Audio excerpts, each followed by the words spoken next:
In this video, we will throw light on antibodies और immunoglobulins कि antibody या immunoglobulin की सॉल्युबिलिटी के ऊपर बात करेंगे, molecular formula and also on the structure of the antibody. सबसे पहले एंटीबॉडी की डेफिनेशन देखते हैं। Antibodies are substances found in serum or tissue and are formed in response to an antigen. Antibodies कुछ ऐसे substances हैं जो कि हमारे बॉडी में सिक्रीट होते हैं जब हमारी बॉडी के ऊपर अटैक हो जाता है किसी एंटीजन से। एंटीजन एक फॉरेन पार्टिकल है। It can be a virus, it can be a bacteria, it can be a fungal spore, it can be a pollen grain, it can be a dust particle. कोई भी external agency जो हमारी body में हमारे immune system को जगा देती है उसे हम एंटीजन बोलते हैं। और ऐसे सब्सटेंसेस जो इन एंटीजन से लड़ने में अपना रोल प्ले करते हैं बॉडी के अंदर, उन्हें हम एंटीबॉडीज बोल देते हैं। ये जो इम्यूनोग्लोबुलिन की टर्म है ये वर्ल्ड हेल्थ ऑर्गेनाइजेशन ने 1964 में प्रपोज की थी एंड इसको डिनोट करते हैं IG से। IG stands for immunoglobulin. ठीक है, पहले ये इम्यूनोग्लोबुलिन्स एंटीबॉडी के नाम से जाने जाते थे, बट बाद में 1964 में वर्ल्ड हेल्थ ऑर्गेनाइजेशन ने इसका नाम प्रपोज किया एज इम्यूनोग्लोबुलिन्स।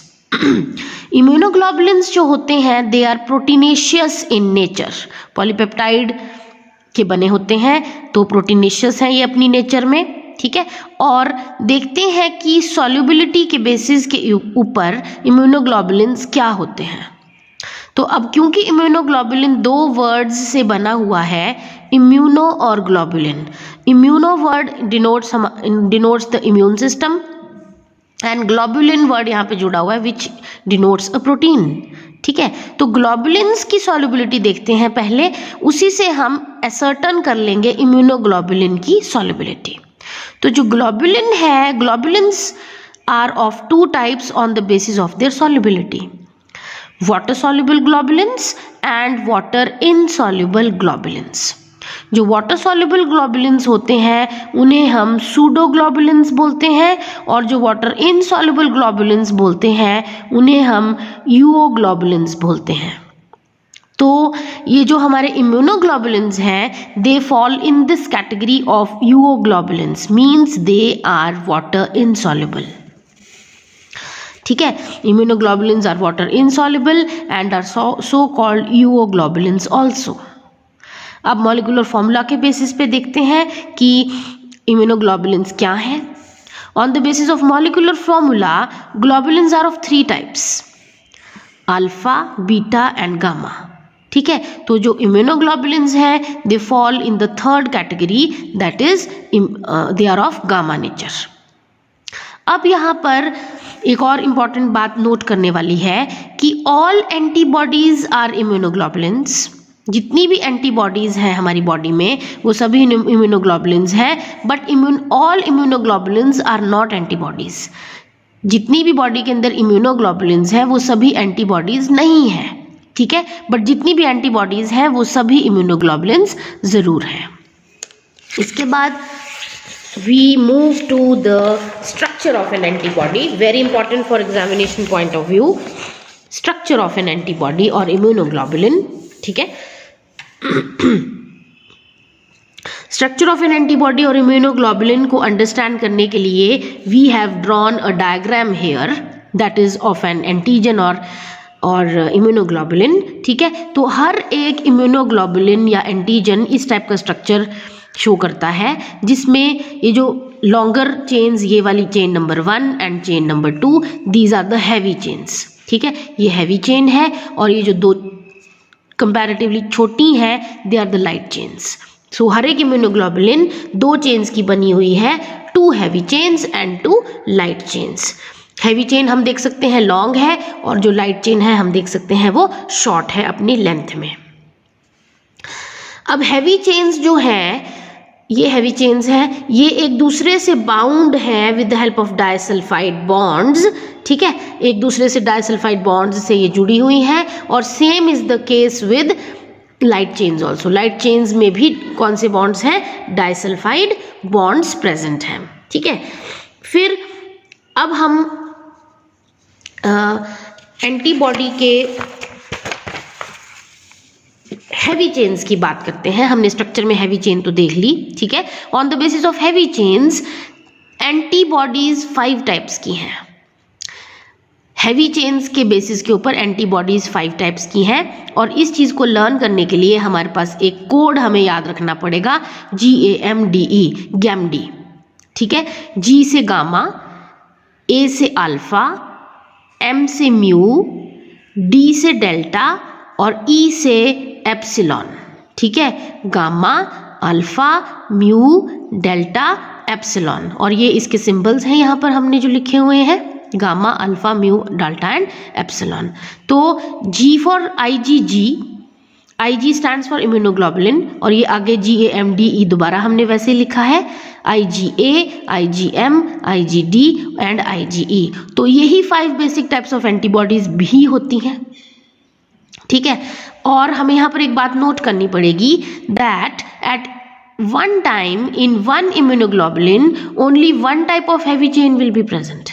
क्या बोला, एक समय पर एक इम्यूनोग्लोबुलिन में एक ही टाइप की हैवी चेन प्रेजेंट होगी, ठीक है। अगर गामा है तो एक टाइप के इम्यूनोग्लोबुलिन में गामा ही होगी, फिर वो ये चारों नहीं होंगी। अगर डेल्टा है तो फिर डेल्टा ही होगी, ये फिर ये रेस्ट ऑफ द 4 नहीं होगी, इस तरह से, ठीक है। अब हम लाइट चेन्स की बात करते हैं। On the basis of light chains, sorry, 2 types of light chains they are present in an antibody, kappa and lambda, ठीक है। जिस तरह से हैवी चेन्स की बात हमने की थी, in the same way light chains में भी वही रूल फॉलो होता है।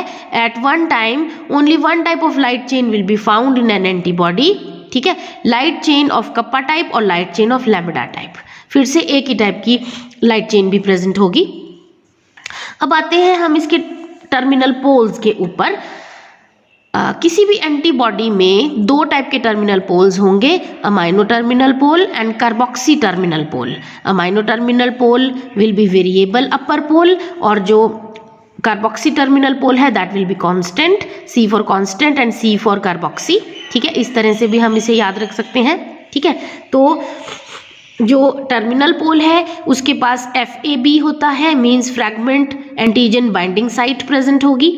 यहाँ पर आकर एंटीजन जो है वो अटैच करेगा वेरिएबल अमाइनो टर्मिनल पोल के साथ, और जो कार्बोक्सी टर्मिनल पोल है उसके पास FC फ्रैगमेंट होगा which stands for crystallization portion. अगर हम इस चीज़ को डायग्राम में देखें एंटीबॉडी के, तो again we come move to the diagram.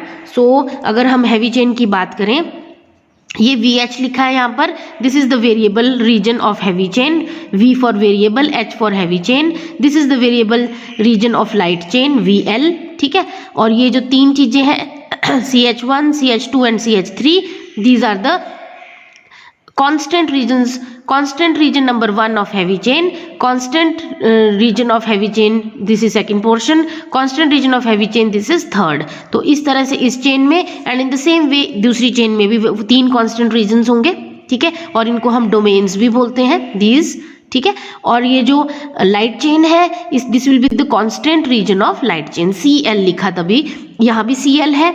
अब ये VH यहाँ है, सेम VH यहाँ है, VL यहाँ है, CL यहाँ है, sorry not, this will B VL, variable region of light chain, ठीक है। Variable region of heavy chain, variable region of light chain, and this will be constant region of light chain, constant region of heavy chain number 1, constant region of heavy chain number 2, constant region of heavy chain number 3, ठीक है। तो इस तरह से जो है हमारे पास एक एंटीबॉडी की हैवी और लाइट चेन्स में वेरिएबल और कांस्टेंट रीजन्स प्रेजेंट होते हैं, ठीक है। ये जो NH3 पॉजिटिव दोनों में लिखा हुआ है, दिस इज द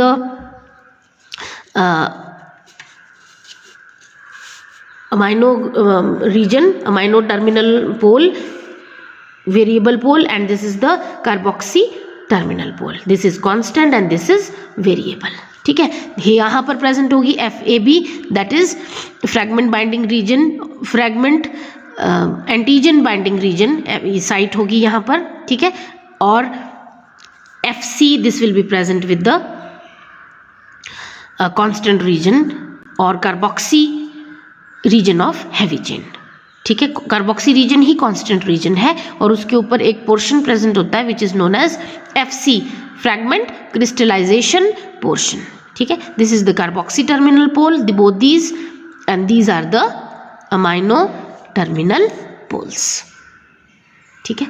तो हमने कांस्टेंट और variable regions of the antibody के ऊपर तो बात की, बट साथ में यहाँ पर एक हिंग रीजन भी होता है विच इज ये वाला, ये जो हैवी चेन्स के बीच में डाइसल्फाइड रीजन है, ये वाला रीजन हिंग रीजन कहलाया जाएगा, ठीक है।